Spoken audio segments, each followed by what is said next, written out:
सुप्रसिद्ध लेखक श्री मनोज दासଙ୍କ द्वारा लिखित पुस्तकटीर नाँ ହେଲା उपकथा शतक। जुगे जुगे साधुसन्त कथित कहानी समूहर पुनर्विन्यास। गल्पटीर नाँ ହେଲା विस्मय ओ वास्तव। संध्या आसन्न प्राय। दोकानी जनक तांको दोकान घरे ताला पकाई घरକୁ फेरुଥାନ୍ତି। हातरे थाए टंका मुणी। गोटे टोका हठात तांको आगକୁ कुदी आसी तांको हातरू थळीटी छड़ेई नहीं दौड़ देला। दोकानी एवं आउ केते जण पथचारी ता पछरे दौड़िले। गली रास्ता पुणी अंका बंका हेले तथापि टोकाटा धरा पड़गला। किछि दूररू कटुआल आसुथिले।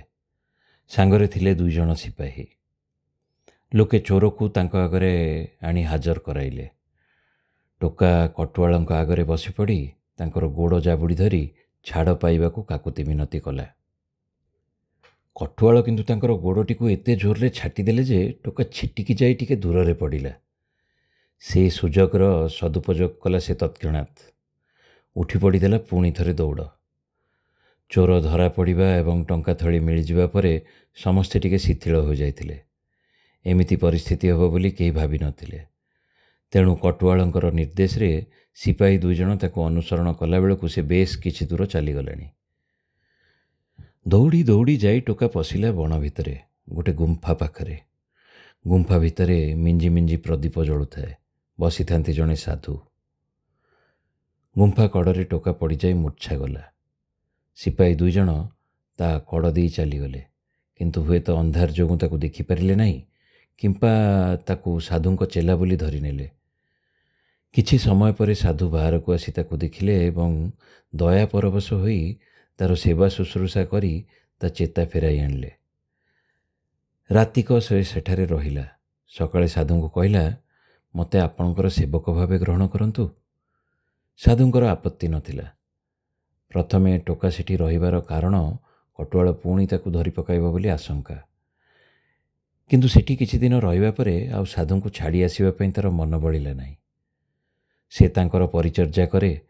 साधु ताकू पाठ पढ़ाती, शास्त्र व्याख्या करी शुणाती। आखपाख गाँ गंडारू जो केते जण लोक साधुंको भेटिबाकू आसंती सेमाने भी टोका को आदर करती। केते वर्ष परे साधुंकर मृत्यु हैला। टोका सेतेबेलकू आउ टोका होई नाही। से मध्यवयस्क एवं दाढ़ी केश छाड़ी साधुंको भली दिसुथाए। साधुंको अंते से सेही गुंफारे रहिला। क्रमे तार पांडित्य, साधुसुलभ आचरण एवं विभूति जोगु पुरुणा साधुंकठू से आहुरी अधिक लोकंको आकृष्ट कला। जदिओ से दिगरे तार खास आग्रह न थाए। दिने पाख सहर रे एक अनुष्ठान हेउथाए। लोकंकर आंतरिक अनुरोध को एड़ाई न पारी नुआ साधु से अनुष्ठान रे जोग देले। लोकंकर विभिन्न प्रश्नर उत्तर देबारे तांकर असाधारण सामर्थ्य थिबारो देखागला। लोके मुग्ध होई तांकर प्रवचन शुणुथांती। प्रवचन शेष हैला।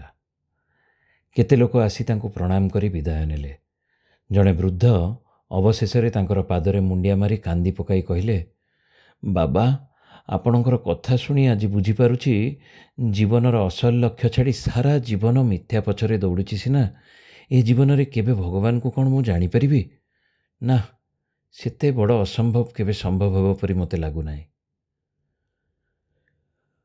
असंभव संभव हुए बाबू कहले साधु। किंतु मु ए सहरर कटुआल थिली।